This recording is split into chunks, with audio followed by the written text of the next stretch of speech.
We have hit the day 190 mark of a screenwriter's journey, and I've got to be honest with you. Today is March 16th, and this is a February 3rd version, so I'm staying right at that 6 weeks. I feel like sometimes I'm going to drop way behind, but I don't. So,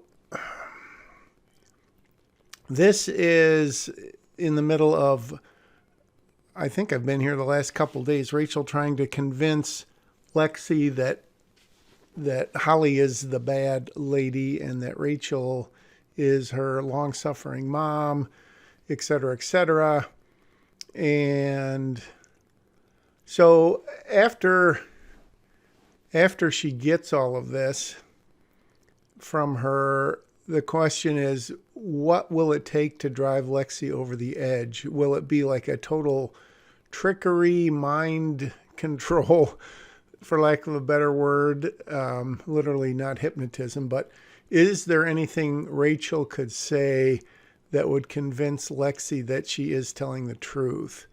And that's a pretty high bar to jump over, I would say, if you're Rachel.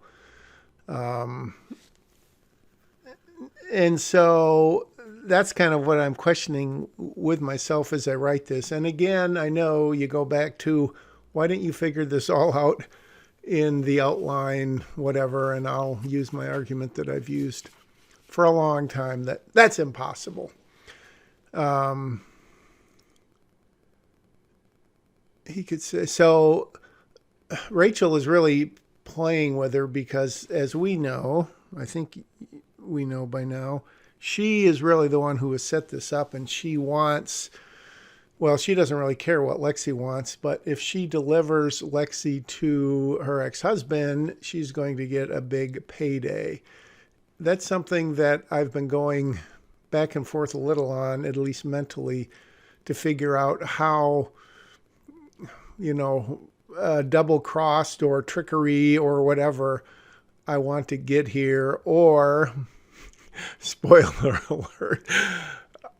I've been thinking since having written this and done a lot more work that's frankly frustrating, do I just really simplify it and strip some layers away and just keep it, a 95 page script that just goes bang, bang, bang, literally in some places, and a little more action, a little more, blood, not blood and guts, but that sort of thing. And I mean, it seems like every time, excuse me, I'm moving some things around.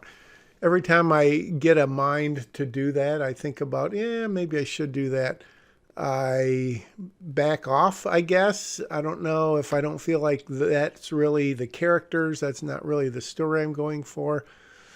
So I don't know. That's what, how much of an evil genius is Rachel, because she's obviously set this up with the Ace and Clyde characters, had them let her, well, they didn't let her go. She was never captive or whatever. And so they come in and get her, and then she gets dragged out, and she, says this line.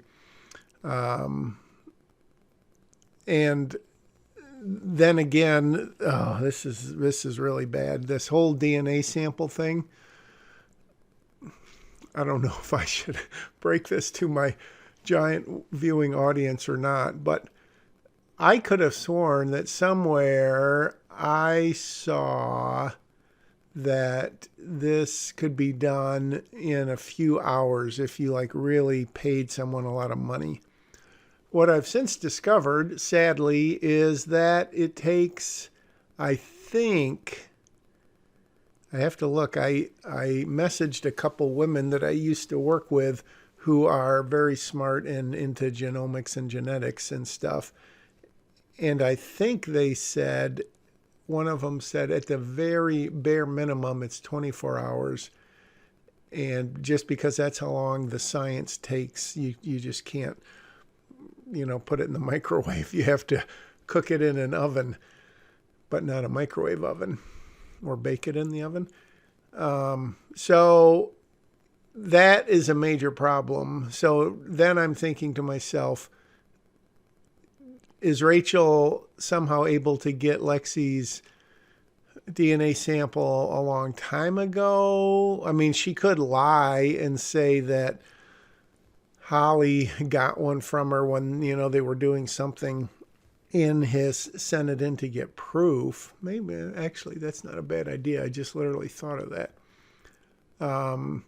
Because Lexi at some point would say, well, what if I'm not his kid? And Rachel could either say, well, you are, trust me, or she could say, well, Holly, because Holly's made the deal with her ex, do you remember when so-and-so happened and she got that sample? But then how would Rachel really know? She could make it general enough so that it could be like a false memory, that she could say, oh, remember when, or I'm just making up stories as I go. Or she could say, don't you think Holly's had more than enough opportunities to get a DNA sample from you when you didn't realize it? Like, your spit or your urine or a blood or a piece of hair or something like that. So that actually would be a really easy way out, because alternatively, I could just not bring that up at all.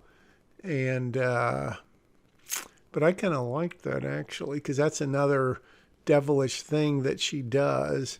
But then there's a whole nother thing, but I've only got 30 seconds left for today. So, yeah, I haven't really commented on much of this writing at all, because I've just been thinking of other things since writing this.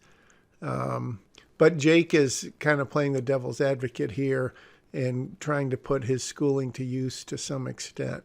Anyways, day 190, just about over. In fact, it is.